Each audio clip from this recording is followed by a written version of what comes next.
from that. But what is the most important thing that's taking up your time right now? Right now, it's really building this platform, accelerated results coaching. And I'll get into that a little bit. And it's hard to talk about this without telling how it came about and why it's so important for me. Please tell us, yeah.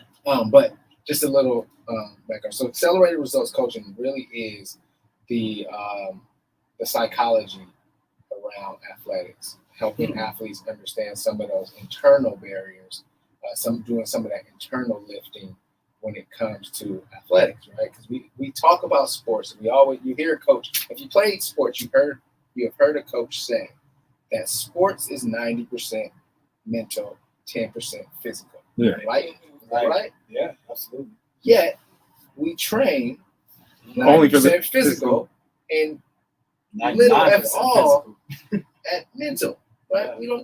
Coaches don't train you on the mental or like be The explicit. great coaches do. Right. Like Be Phil explicit. Jackson, Yeah. Right. Yeah. Phil Jackson, right? Who's an outlier, right? Explicit. So our goal is to make that what I call cognitive conditioning a regular part of everyday sports practice.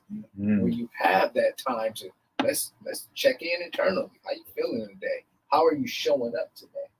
Right. So all of those internal cues, right, will get more out of athletes when they're able to learn how to, not and have tools to process different things that are going on. So, Yeah. So what does that look like? I mean, just as much free game as you can provide to our listener, our live audience, but what does it look like to train on the psychology of sports on the mental aspect?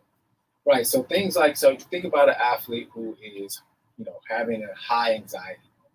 Oh, Right. We've all had those. I was about to ask about that. We've all had that. I remember when I played in Iowa, having a game where I just couldn't catch the ball. I was, those of you who play football, with early outs here. Yeah. Early outs, you go out before the game. You're kind of the first few athletes on the field. Doing your warm-ups. Kick in, punt return, all Yeah. that stuff, right? And I was a punt returner. And the ball would just come and it gets small as a grape. Wow. For some reason, I was just having one of those days. Yeah. And I went to a coach, my special teams coach, and I was like, Coach, I can't catch the ball, man. I don't know what's going on. I took my helmet off. I was trying all these different things. And he was like, you better figure it out.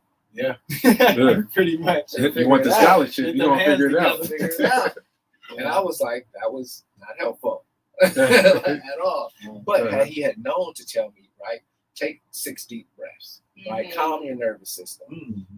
Start to visualize yourself catching the ball.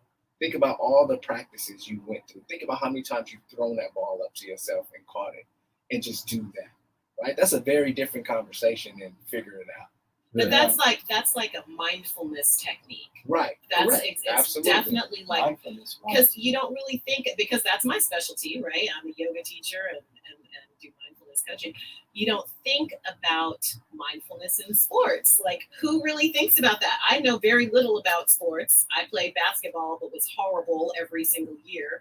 I think you were horrible because you told yourself you were Oh, horrible. no. What if you told yourself you were great? No, You're it was- amazing Cat at the basketball. professional. It was the opposite, Kat. I told myself I was good, and I actually was horrible. But yeah, you don't really think about that in sports, and so that's it. Are you saying that that's what gave you the impetus to move forward in what you do now? Yes, I believe that I recognized that was a motivating factor, and that if my coach had the tools, if mindfulness was a regular part of our practice, he would have had the tools. I would have had the tools to handle a situation like that. Wow. And so that's why it's important to make this. So are you coaching? Sport practice. So are you coaching the players on this, or are you coaching the coaches on this? Coaches, Wow. players, parents. Wow. Okay. Wow. Coaches, That's players, the great. trifecta. Yeah. Amazing. Yeah. Trinity. Fantastic. Yeah. Sports Trinity. Sports Yeah. Trinity. You gotta That's get from all fantastic. aspects. So let's make it a little more relevant, right? You still watch football today, right? College. College? Yeah. You must be a Cowboys fan. No. It's heartbreaking watching the Cowboys. I was a transient because I was an Oakland Raiders fan. An Oakland Raiders? At the time, I was an Oakland Raiders Who is that? That's what the kids gonna say. Who are the Oakland Raiders? Right. You know what? They are still the Oakland Raiders to They're me. definitely not. Okay. Are they To help you me, sleep at night? Right. they are. Are they Right. the That's like Oakland saying Raiders? Cowboys are still The Super first Bowl time they went to champions. LA? 30 years later. But all good. So I actually want to ask you about Antonio Brown, right? Who's been like a very hot topic, and people have been saying, "Oh, he's crazy, like he's hard to work with." Same thing with somebody like Russell Westbrook, right? Yeah. So just from what you've observed, how would you handle that situation? Let's say you were Antonio Brown, Russell Westbrook, like their coach, right, or their mentor. What would you tell them to maybe help change their perception of where they handle certain situations? Yeah, it's interesting because a guy like Antonio Brown, in that whole situation, right, it's easy to, and this is why, I always try to reserve judgment, because it's easy, like even, and I'll see your Antonio Brown and Russell Westbrook and raise you a Kanye. But they all kick Right. it. We're gonna leave Kanye alone. I'll raise you a That's all I'm Kanye. gonna say. But I always reserve judgment because something like that incident, like we don't know all the factors, right? We get fifth-hand information Oh, yeah. about that type of stuff. But even then, and you talk to a guy like a Tom Brady, who's admittedly a company man. Oh, absolutely. Admittedly, Yeah, I absolutely. recognize who I represent as Yeah. a brand. Supporter, all those Right, things. all of those things, and so He a winner. and he understands, right? His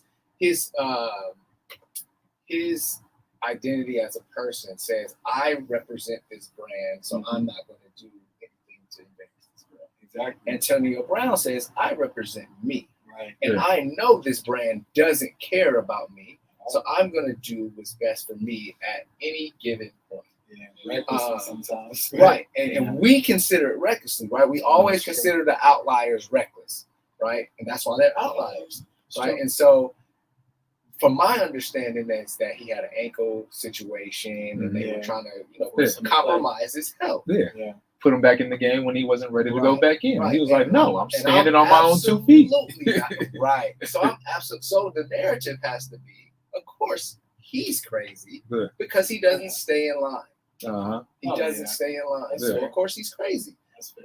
Right? They tried to do it to Dave Chappelle. They do it to anyone who That doesn't follow the goes- narrative. who doesn't go with the Right. plan. And that's why I always reserve judgment. Even though I will say this, once it starts to add up, you have to start to question, because the whole Raiders thing, we ran off and it was like, yeah, they let me out. Like, I don't know the whole story, but I was kind of like, it's not usual. It's not usual or common behavior. So then you have to so it's a little bit of both. Yeah. Always. But if I was his coach, I would say, did you think about this? Did you consider this? Did you recognize, how this may look? Yeah. And if you value or not whether that is important. Right. Compromise. Right. Right. Compromise. So thank you for that. And I also want to ask you, I know Kat mentioned this a few moments ago, but the Oakland Movement Festival. So I honestly haven't heard of it. Me I've neither. heard about it, but I haven't heard of it. See, you're not in the streets like we in the streets. Right. I'm in the You streets. know, Like we I'm in the streets. I'm in the Streets of streets. Oakland. You in the streets I'm of in the Oakland? streets. Then you would have been at the Oakland Streets Movement is my Festival. Right. You're talking- I don't know what Oakland Movement Festival is at. Y'all in the Yeah, house. I know. You know? Ever since I stopped working in Oakland, I have not been in the streets. So Yeah. I haven't Y'all worked ain't in on the Oakland block. in 4 years. Right. So I'm not in the streets. So I need to know, especially somebody that's in the movement business. I need to know. Right. Talk to us. Y'all calling it back. Calling it back. Yeah. So let me tell you what it was and what it will be. Hopefully. I think it's needed. Absolutely. Because The vision I was want to there. know what it is before I know if So- it's needed. Tell me about it. So about 4 years ago, I coach, and it's one of those things, like the Bay Area is very different than Atlanta, right? Atlanta space. And we look to Atlanta sometimes, and Atlanta has all these collaborations. They got partnerships up all over the place, right? Yeah. And their fitness family is strong. And we start to follow these pages on Instagram and see how this trainer will promote this trainer, or they'll work out together and have all these people come out. And I realized My buddy Andre Ammons from Damn Sports. Shout out to Damn Sports. Brother Iron Man. Right, Iron Man in our Marvel collection of personal trainers here in the Bay Area. We just had these conversations because him and I started to work out. Now I just do stuff with Kat. I do stuff with a couple of different other trainers, and they do stuff together. And we realized like the collaboration for the Bay Area to have a community that is focused on collaboration as opposed to competition was needed, especially in the fitness space. And so we was like, well, why don't we just all do something together, right? And so we came up with this concept of the Day of Health and Fitness. And don't worry, you guys weren't the only ones to not know about it. Apparently, OPD didn't know about it either. They were supposed to, but that's neither here nor there. Oh, goodness. They know now. So we got all that squared away. But it became a festival, and the first year was so dope because we did it at the lake. Nice. The first two were at the lake, right? First two, right? When was the first year? First year was 2016. Oh, so it's like fairly new. Or was 17? I think it was 17. 17. Yeah. Okay. It was 17 because my wife was pregnant. Youngest son. And so it was dope because we consider the lake as like the epicenter of health and fitness at Oakland. Wow. We were able to secure that area, and we had vendors out. We had a food vendor. We had all kind of local health and fitness vendors. And we just put on, we had different types of movement. We had yoga, we had some HIIT classes, we had my girl Shane come out with Urban Kick, and we just tried to represent a bunch of different movements so people can find their movement what they like to do. Yeah. And it went well, the first couple of years, and we didn't try to do anything the third year. The third year we went to Jack London. So we was like, we upgraded. Yeah. To Jack London. And it's in 2020? And this was 2019, right? Before 2019. COVID. Right. Wow. And so we did it at Jack London and realized that the lake was the space to have it. Jack London is nice, good optics, but it doesn't get the traffic. Sure. So you have to drive people to the event. When it was at the lake, it was real organic. Because if you came out to run, already, you just saw it. And you was felt like, the vibe. What is this? Yeah, the energy was already there. And so the plan is to get it back to the lake. Of course, we haven't done it the last 2 years. Right. Just being responsible. I don't want to be Sure. responsible for bringing that many people together. Yeah. But as we navigate through this thing, we definitely will bring it back. Yeah, that sounds amazing. I'm glad I know about it now. Yeah. And what does it involve? Like, what happens at the festival? So we have, like I said, a plethora of different fitness professionals. And one of the things we also realize is that people will have events and they will fly people in to host, we didn't want to do that. We was like, we have all this talent in the Bay Area. We are going to represent the Bay. We're going to bring our stars out. Wow. And so we had, I always mess this up. Plant-based brothers. Plant Power. Plant Power brothers. Hey. Plant Power brothers out talking about, PPB. Right. And it was dope because people were seeing something they hadn't seen before. Right? What is plant-based? What are these? What are we talking about? People weren't even really saying the words plant-based that much. These brothers are pioneers. They were pioneering this space. They were pioneering it, absolutely. Yeah. But just having different folks who represent different elements of fitness come out and perform on the main stage. And we had some breakout classes over on the grassy area. We had the, kind of organically, we had the, what is that thing? The tie went into the tree. And then, the balance beam. Balance, right. Oh my. They already were out there. Yeah. So we was like, hey, y'all part of this now. Nice. And so it was dope. It was real community felt, and people just loved it. Had a great time. And so, like I said, we want to make sure that we get back to that. So, absolutely. And what are the plans? Like, when is there a plan to get back to it anytime in the near future? Like maybe this year, or you just waiting until the pandemic clears up? I think we're waiting until the pandemic. Waiting. Right. I mean, we want to do it. We're gonna definitely do it, but we may have to be creative in how we do it. It won't be the same way It was, and I talk to the fellas and see, and sisters and see how we can do it. We can look like, I thought my goal was to have it as big as the Black Joy. Woo! That's big for fitness. It's about 20,000 people. Right. Yeah. Why not?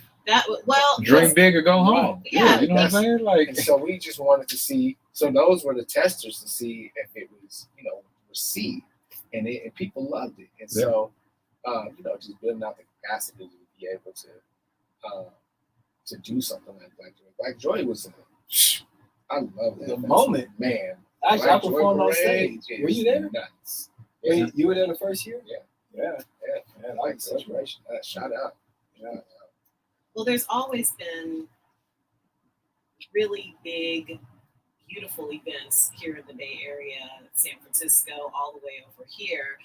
Even back in the 90s, they had the AIDS Dance-a-thon. I remember doing that back in the 90s where it was like thousands of people just all coming together there's so much, the walk-a-thons and all kinds of, because we've got so many cool people in the Bay Area who want to come out, who want to not just come out, but they want not just to gain from the event, but also to give to the event. And there's so, like you just said, there's so much talent here. It is such a waste, and it's sad that right now we can't really do the things that we want to do with and for our community. But I can't wait to see when you do it next, because I'm excited about that. It sounds fantastic. So with your programming right now, right? Where's the first place that you feel like you're going to launch this program, or has it already been launched with a school or community organization yet? It's funny you asked that, because I didn't even think about talking about this aspect of it. So right now, and I'm still, this is what I have to remember. I'm an infant right now, right, in this space. And I'm going to keep reminding myself. Right? I've done the personal training stuff, and I feel like I've done that and been successful at that. And so continuing to hold this mindset of being an infant. And what space is this? Just this performance psychology space, right? So that I understand that I'm continually learning, right? Infant and so I launched this program in partnership with Oakland Strokes and Arise High School. So Arise High School is over at Fruitvale BART Station. They have about 400 or so students, but they did this really dope thing where they have Wednesdays is what they call their enrichment day. And so they have these different partners come in, or the students go out to different sites that they're partnering with. And so I was able to partner with Oakland Strokes, who I used to coach for, and this school to build out this rowing program for the students to do on these enrichment days. And the first hour is all about this mindset coaching. And so that's kind of where I'm launching it, getting their feedback and I get fine tuning it. Right. And they think I'm crazy, I'm sure. Because I get so hyped. Because it's one of those things that I wish I would have knew some of this stuff at high school. Or there was a class that taught me some of the stuff we talked about. That's real talk. And so that's kind of where the hands-on piloting is. I have some private clients that I coach. And then I have my website, monthly tool that I launched in October, and then creating a self-guided course for athletes to be able to go on and say, I have a goal that I need to hit, and this is how, I do go getting. I don't do goal setting. I do go getting. And so that's kind of how we talk about it. Like goal getting. Step A to step B. Yes. See, how do we go get goals? Come on. Because they're not going to come to us. So we just, it's easy. Anybody can set them.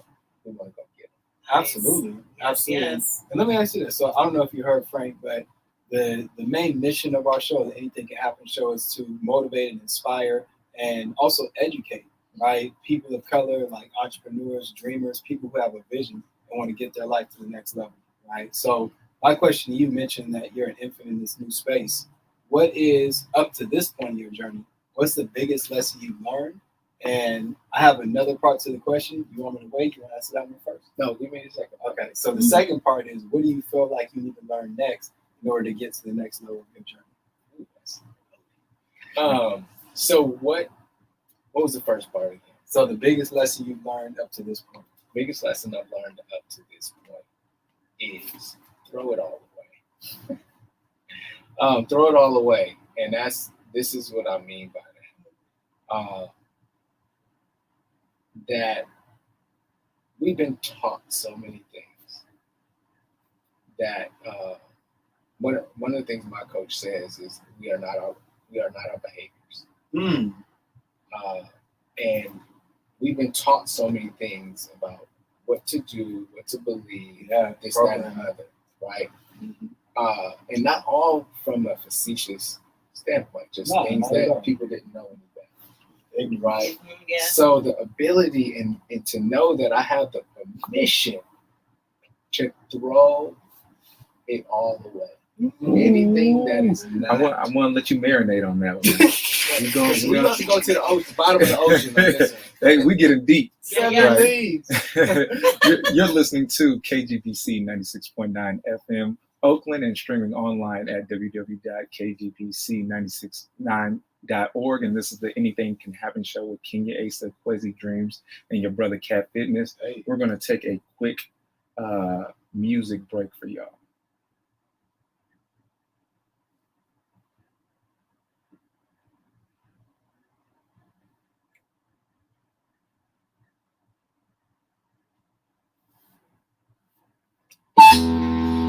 Yeah, check. Man. You're so beautiful to me. You make me wanna stay.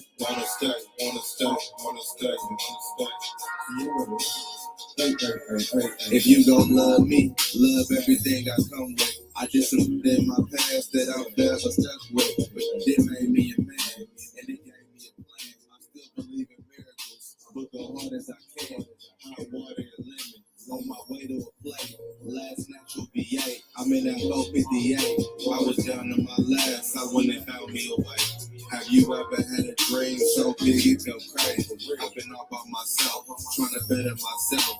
It ain't all about wealth. You know that money go come. You know that's all that I love. I need a higher percentage. You do it all for a look. I'm making better decisions. I say this life has its ups and downs. If I fall, what you wait on me? What you wait on me? I've been dealing with so much fake love. I swear it's starting to weigh on me. It's starting to weigh on me. I know they know me everywhere I go.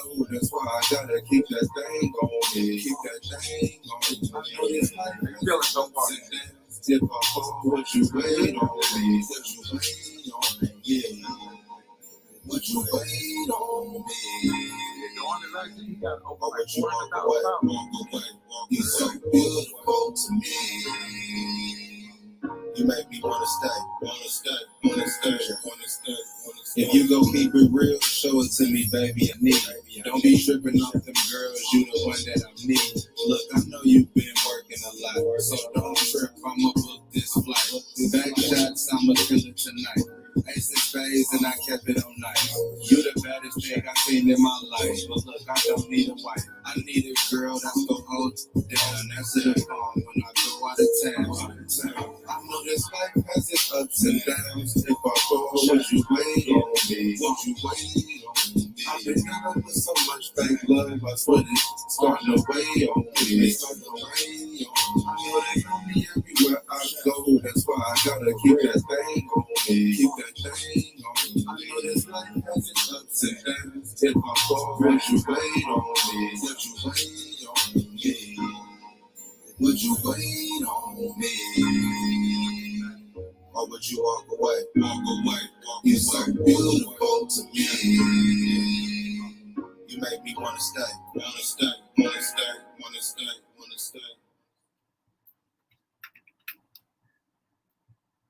And that's your Bay Area's Larry June, Wait on Me. Wow. Yes. Man, Yeah, Come on. I love that. Yeah, that was right on point. Sound like Don. Got a new fan. Got some fans out there. Right. Shout out Larry June doing it out in the Bay Area. But you were about to give the viewers some fire, and I had to hold you before our music break. Yeah. You ready to give them this fire? Hold on. For those that are tuning in just now, Yes. please go back and listen to this episode from the beginning, because Brother Frank Clayton Jr. is gassing on today's episode. It's pretty hot. Yeah. It's pretty hot. So let's recap really quick. So Frank, you were talking about the biggest lesson you've learned so far on your journey, right? And you can just pick up. I know you were talking about throwing it all away, right? But please continue. Yeah, throwing it all away, and what that really means is, for me, is rethinking. First figuring out what I believe, and being willing to throw the things away that don't serve me, which is hard to do. Right? Can we get an example? Here, I use this with my students. I ask them, who thinks it's okay to eat French fries for breakfast? Okay. Who thinks that's okay? You said it's vegan. Who, me? Why not? Oh, you trying to throw me under the bus? Right. Well, who thinks it's okay for their kids to eat French fries for breakfast? Mm. There's some parents out there. Right. We're not going to talk about it. Right. Yeah. But we will give them hash browns. Right. I was about to say, how is that different from hash browns? It's the same thing. It is the same thing. It's semantics. It's the same thing. Or we tell them they can't have candy anymore, but we will give them donuts. Y'all I are here won't. trying to be Right. disrespectful. No, I'm just saying. This ain't gonna happen. I think it happens. Right. Those are the things. Like, who says there's a such thing as a breakfast food? Well, as a mother, I say what's a breakfast food in my house. Okay, Correct. I'm going to say what it And is. so that You leads, heard it here that first. leads that leads to my point, right? We get these things that we believe or are taught by our authority figures that don't necessarily always serve us. And so we have to know that we have permission to change that belief. Because all a belief is an idea attached to a strong emotion. That's all a belief is, right? Can you say that one more time? It's free game, y'all. Right? And I'll give him credit, right? This is my coach. Shout out to my coach, Steve Bacon. He's also my friend, my brother. But belief is just a strong idea attached to a strong emotion. Wow. Right? And so when you think about a belief, is that it's not fact. Yes, no Right? facts So behind we can it. change it at any time. Yeah. And And who created the narrative that we're following? correct. You know what I'm And so saying? you can always challenge that. Like I said, if it's not serving you, you ask yourself questions. Is it true? Where did I get it from? Is it serving? And if it's not, if any of those are unsatisfactory to you, you have the right to change it. And so knowing that, but that starts with that awareness, right? That awareness. And here goes. Now we're at the bottom of the ocean, y'all, because I'm gonna give y'all my story, and I'm gonna try not to cry. Oh, Live live audience, get the tissues. And check it out. I never would have told this story had it not been for me having a coach to help me. All right. We need to turn the lights down. Maybe. We need to turn So, and I'll tell you how it started, right? So my buddy, he's a dynamic coach, right? Shout out to Belief Theory, Coach Steve Bacon. And we had a conversation. He was like, hey man, I need some content for this new thing I'm doing. You mind coming over? Right? And I was like, cool, I'll come over, I'll help you out. You can feel me. Yeah. You asking me questions. Yeah. All right, that's cool. I don't mind. This dude had me crying in his living room in front of his girlfriend. Right? The conversation just turned into this session of coaching that was like, bro, I didn't sign up for this. Wow. Right? Wow. Something I didn't even know I needed. Right. Because I didn't know I believed some things. Yeah. Right. And so we started talking and we got into, and this is where this accelerated results coaching came from, because our community deals with this on the regular. So my story is my father wasn't in my life forever. Right. When I was 3, we moved away. I talked to him and we had conversations towards the end of his life. Right. When we were able to have some conversations and heal and reconcile. this, that, and the other. But there were still some parts that were undone. And so in this conversation with my coach, it kind of manifested and came out that I had this belief driving my life, because our life's human behavior is driven by beliefs, that was driving my life. A couple of it. The first one was that I wasn't enough. Wow. Right? That I wasn't enough. Yeah. So many people suffer for I'm not enoughness. Yeah. And that was really driven by this belief that I had that because my father wasn't there to show me, that I didn't know how. Mm. And check this out. This is my breakthrough moment. This is what I tried. Because he asked me, what would you call a kid that threw a ball up to himself and caught it? What would you call a kid that showed up early and shot free throws? What would you call a kid that threw the ball against the wall and used his glove to catch it? What would you call a kid that didn't stop no matter what? I said, I would call that kid determined. I would call that kid resilient. I would call that kid all of these beautiful superlatives. I was gonna say lonely. And he said, well, why don't you say that about yourself? Yeah. Mm. Waterworks. Wow. Sure. Boo-hoo. Yeah. Right? Boo-hooing. Wow. That's Breakthrough. deep. That was the first breakthrough. Yeah. Right? Second breakthrough. My father, like many, or like some, I would say not like many, and my mom had a volatile relationship at points in time. And so I really realized, violence was in my home. And at a young age, children, we process them, we take things very personal. Yeah. Right? Our brains don't have the capacity to deal with complexity the way that we do as adults. And so when we have these benchmark events that happen in our lives, they get embedded and we don't always know they're embedded. Right? And so my father and mother would have these moments where there was violence involved, and as a child, I'm processing it as I want to stop this. Yeah. Right? I want to be the three-year-old solution. self says I want to stop this, Yeah. but I can't. So what do I tell myself? Oh, I'm not strong. I'm not strong enough. Wow. I'm not prepared. Yeah. And how that lasts I'm not over time. prepared to Yeah. stop this, right? And so that is kind of embedded, interweaved in all of the things that I do. Right. And so, and it came out because he asked me, what do you want to do? What is a perfect day for you? And I was like, yeah, I want to be speaking. I want to go do interviews. Yeah. I want to be able to coach this and go talk here, talk that. He said, how long have you wanted to do that? And I was like, since I was like 25. Wow. He was What's like, stopping you? wait a Right. minute, hold up. You've been waiting 15 years Right. Mm-hmm. to be prepared enough to go do this? And what Wow. was stopping you was those Not limiting enough. beliefs, Those limiting beliefs narratives. that were Right. buried into your childhood. Hidden subconscious. That's right. Wow. Right? Mhm. And it takes someone else to help you see that. Right? Because we can't always see ourselves. Subconscious is, unless you start to get into the practice of coaching, then you can kind of start to pull out some of your own subconscious beliefs. But it's always best to have a coach to help you see yourself. That's why they're called blind spots. Right. Because you can't see them. That's And right. so once I had those breakthroughs and I was able to then go and have the conversation with my 3-year-old self Mhm. about why you couldn't stop that because you're 3, Mm-hmm. why, this was the one. So the last one was that my father did not love me. Mhm. Mm-hmm. Mhm. That's the Mhm. cry one. Sorry. Yeah. Hold on. Mhm. That's the cry. Mhm. That my father did not love me. Mhm. Subconsciously believe. Why? Because if you love me, you would come get me. You would come see me. You You'd would have come been do all here. these things. You wouldn't have left in the first place, Yeah. or made it so that we would have to Correct. wait in the first place. Correct. Right. And so he was like, this is so hilarious to me. Because a lot of stuff we believe is just stupid.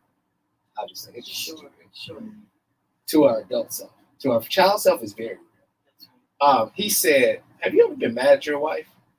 I was like, yeah. He was like, have you ever been so mad at her that you didn't hit her, but you wanted to? Maybe. I was like, yeah, we go at it. But, I never hit my wife. You can't play this in the court of law. Right. He was like, have you ever wanted to spank your sons? He was like, I was like, yes. He was like, have you ever been so mad at them? You just was frustrated.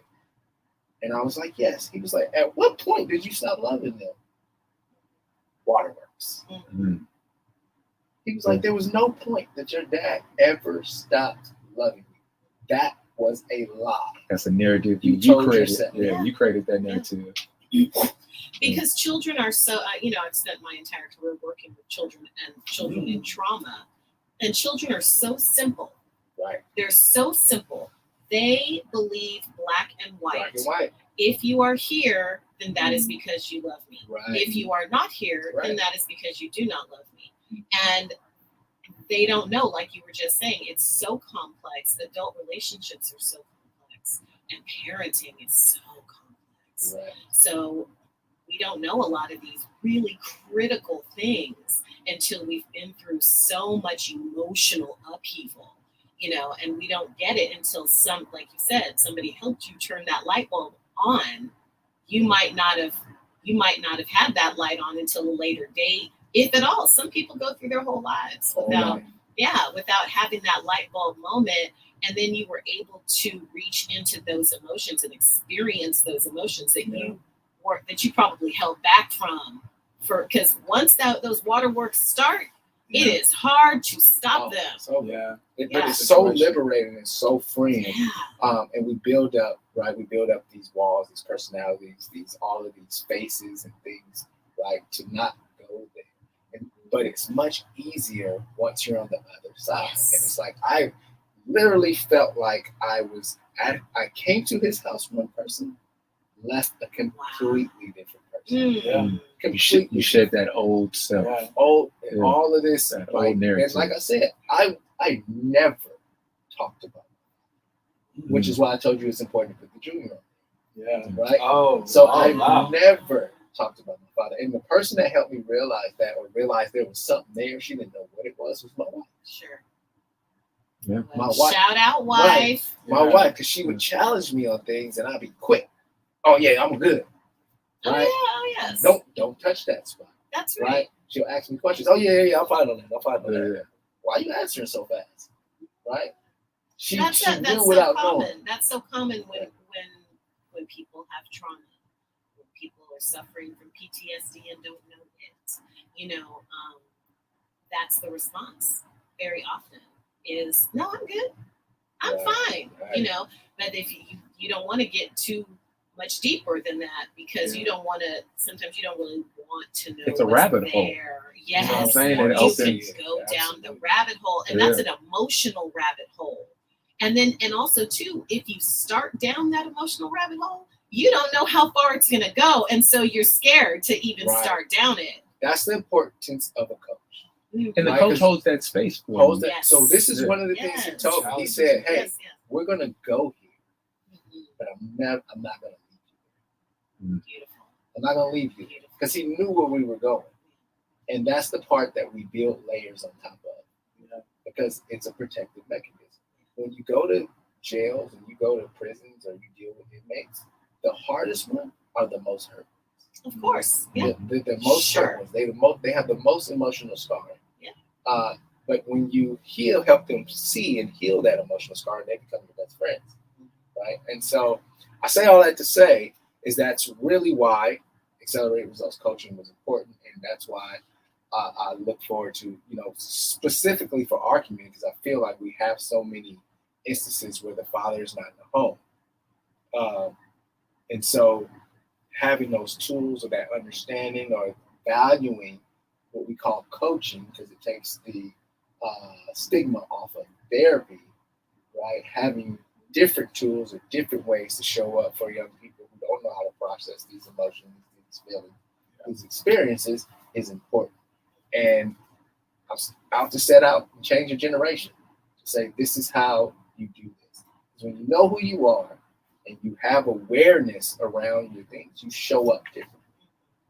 And then you realize you can create narrative for yourself. Yeah. You can affirm things. You can transform who you are by creating your own new beliefs and things like that in the narrative tell yourself. You believe what you say about you more than you believe what anyone else says. Mm-hmm. And it's just figuring out what you're telling yourself on a subconscious level and using tools. If it's not something that is uplifting you or pushing you to where you want to go, using tools to change that narrative on a conscious level until it gets so deep that it's subconscious.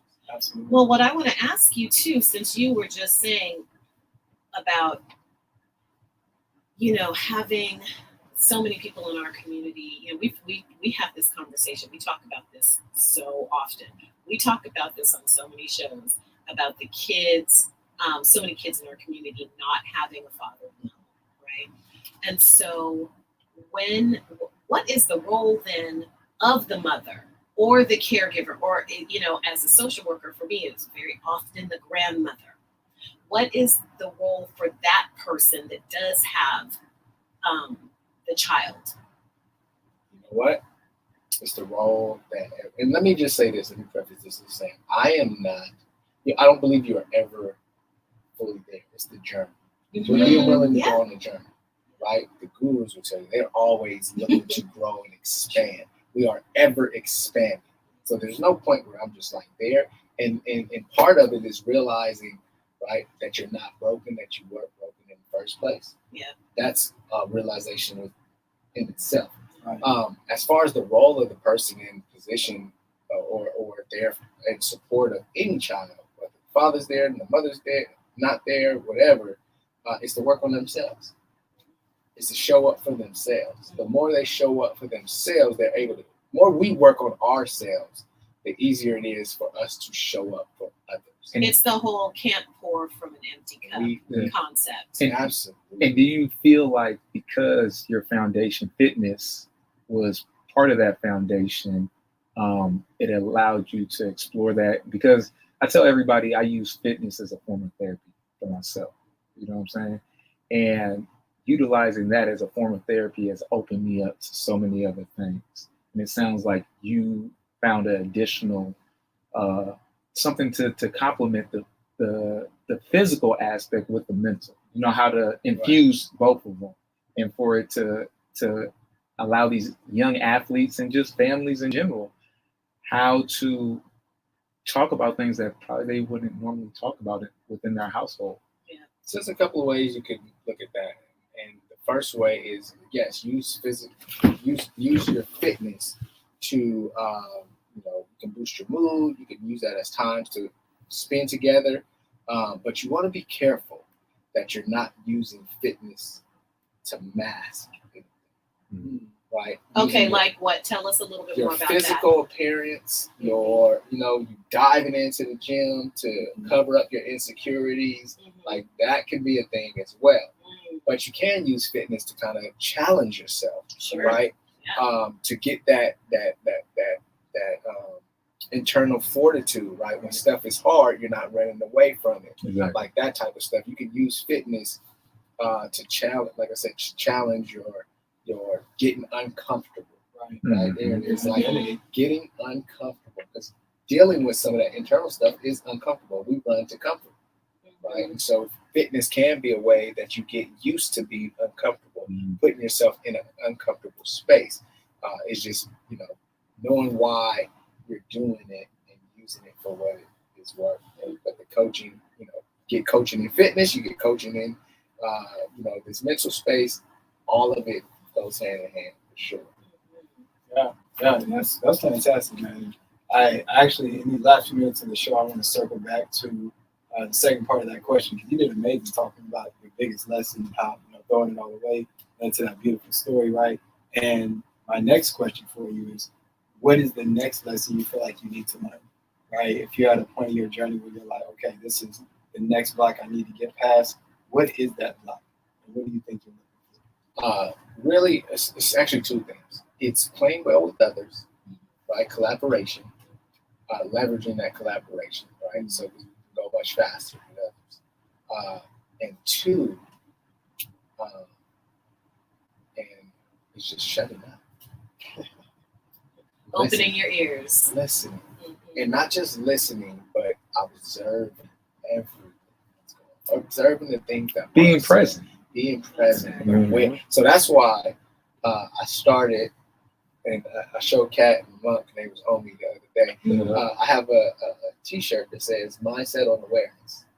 Right? Mindset on awareness. On awareness, right? So that I kind of remind myself that to always be aware, Yeah. so that I can pick up on the little things, because we have these weapons of mass distraction, as Michael Beckwith.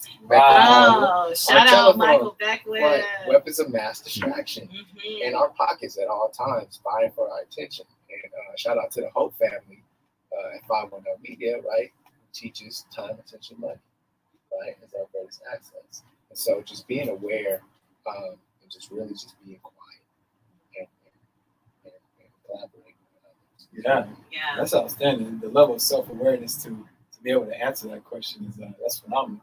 I know those things are going to manifest into your life. Go get it.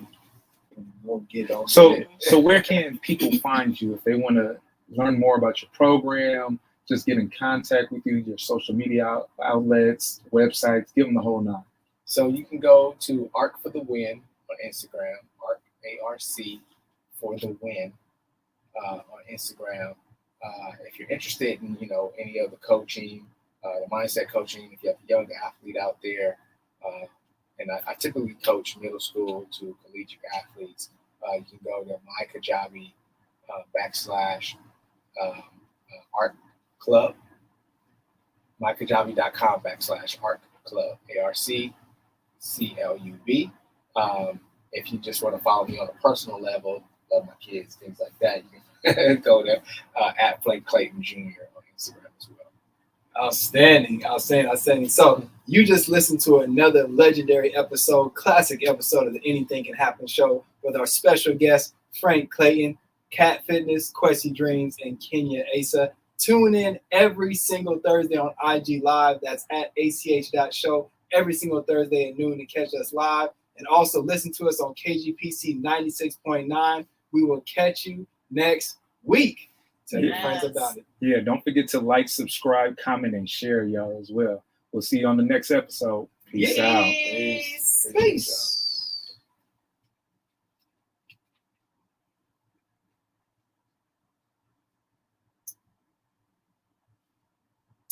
Job. That was nice. We're going to need you to do a quick little drop. Say, hey, this is Frank Clayton Jr. and represent whatever brand that you want to represent. You're tuned in to the Anything Can Happen show. Make sure you tune in this week as I talk about what we talked about. Okay. Yeah. Anything Can Happen show. Tune in. All right.